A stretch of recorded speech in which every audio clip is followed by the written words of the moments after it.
বেশি উস্তাদি নামাৰিবি তহঁতৰ উস্তাদিক বৰবাদি দিবলৈ মই সদায় এভেইলেবল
মানুহে কয় দেখোন কপালত যি লিখা থাকে সেয়া হেনো সঁচা কপালত যি ৰং ভঙালৰ সেয়াটো এদিন সঁচা হ'বই আজি নাইবা কালিলৈ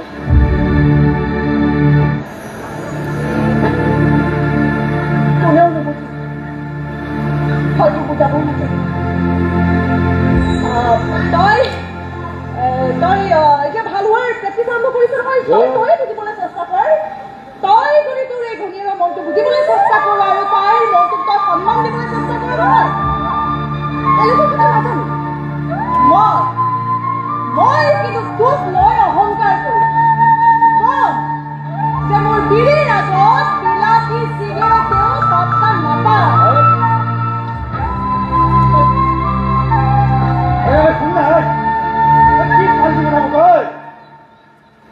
কিহৰ মন বুজিবলৈ যাব লাগে মই প্ৰতিশোধ ল'বলৈ গৈছো প্ৰেমত কৰিবলৈ যোৱা নাই মানুহে কৈয়ে দেখোন কপালত যি লিখা থাকে সেয়া হেনো সঁচা হয় কপালত যি ৰং ঘঁহা হয় সেয়াটো এদিন সঁচা হ'ব আজি নাইবা কাইলৈ মিছা নকওঁ মাজনী আজি মই এটা নতুন জীৱন পাইছোঁ কেৱল তোৰ এই সেন্দুৰখিনি কাৰণে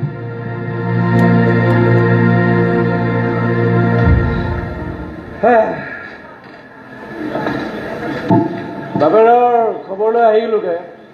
চাইও আহিলোঁ ঠিকে আছে আগতকৈ বহুত বেছি ভাল ই ৰবিনে ভালকৈ চোৱা চিতা কৰিছে চাগে তোৰ কথা সুধিছিল ভালে থকা বুলিয়ে কৈছোঁ আচনে নাই নাজানো কৈছোঁ আৰু এই যে ৰূপা তাই এটা কথা মোক বৰকৈ কৈ থাকে জানো মই বোলে তাইৰ মনটো বুজিবলৈ যাব লাগে কিন্তু তাই বেটিয়ে এইটো নাজানে যে ইমান দিনে মই তোৰ মনটো বুজিবলৈ চেষ্টা কৰি আছো তই গমেই নাপাৱ হৈ যাব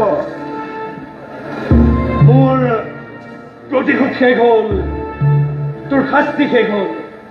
গতিকে এই নাটকখন আমি ইমানতে শেষ কৰোঁ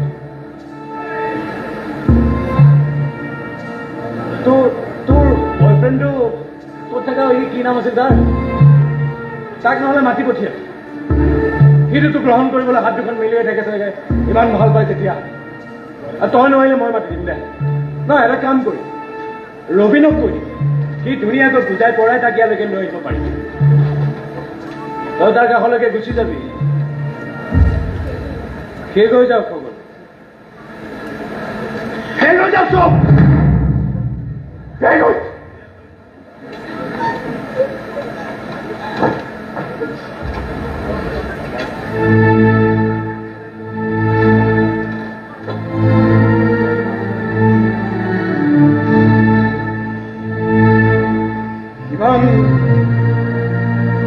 ইমান বেয়া মানুহ হ'বলৈ খোজা নাছিলো মই কাৰোবাৰ কাৰণে মোৰ ঘৰখনৰ কাৰণে কাৰোবাক দুই এটা দাবী ধমক দি দুই পইচা আৰ্জিছো সঁচা কিন্তু ইমান বেয়া মানুহ নহয় মোৰ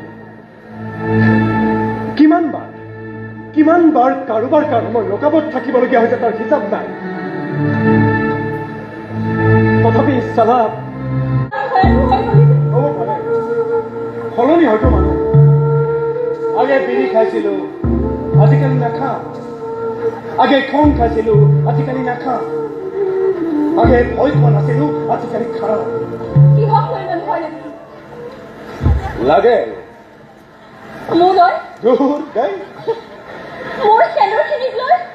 কি আহিব কিনো তোৰ প্ৰেমত পৰি যাম বুলি ভয় লাগে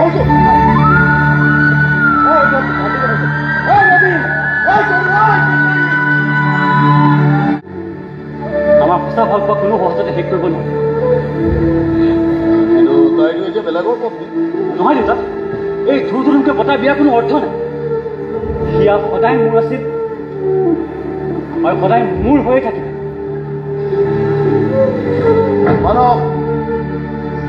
কি হ'ল বছ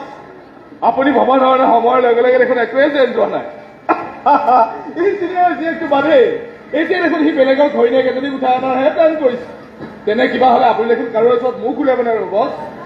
মই ভালদৰে বুজি গৈছো এই ছোৱালীজনী জীয়াই থকালৈকে মোৰ ল'ৰাৰ মন মগজুৰ পৰা তাইৰ ফুটটো আঁতৰ ছোৱালীজনীক খতম কৰিবই মন্দিৰ গৈ পোৱাৰ আগতে ছোৱালীজনীক খতম কৰিব হৈ যাব পিছত পুলিচক বুজাই দিলে হ'ল এয়া ফিৰিৰে কোনোবা শত্ৰুৰ কাম আছে মাৰিব খুজিছিল তাক গুলি লাগিল ছোৱালীজনীৰ গাত টেনচনে নহ'ব এটা নহয় চবটাকৈ খুলি ভৰাই থৈ আহি তাইৰ বুকুত চাবি তহঁতক যাতে কোনেও সন্দেহ নকৰে এই ল'ৰাটোৱে মোক কম টেনশ্যন দিয়া নাই খতম কৰি থৈ আহিছ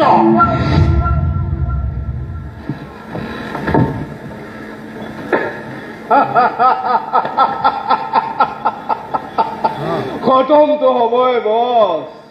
আমি ফিল্ডত নামিলে কাৰোৰে ৰক্ষা নাই লগত আৰু কেইজনমান লৈ যাম নহয় আমাক চেফগাৰ্ড দিবলৈ দাদা নাপালো তাক ক'ত বা সোমাই গ'ল সময় হৈ গৈছে যে কম বছে আমাক দায়িত্ব দিছে ছোৱালীজনী শেষ কৰা আমি কিন্তু বছৰ ল'ৰাটোকো শেষ কৰিম সি হঠাতে ছোৱালীজনী আগত থিয় দিয়া বুলি কওঁ আৰু ভুলতে গুলিটো লাগি গ'ল তাৰ বুকুত আমি দেখতে শেষ হোৱাৰ পাছত পুৰাৰে চব বিজনেছত তদন্ত চলাম আমি তই ঠিক কথা কৈছ দাদা আৰে আমাৰ পাছত আমাৰ আহু আহু আহু আহু আহু আহু আহু আহু আহু আহু আহু আহু আহু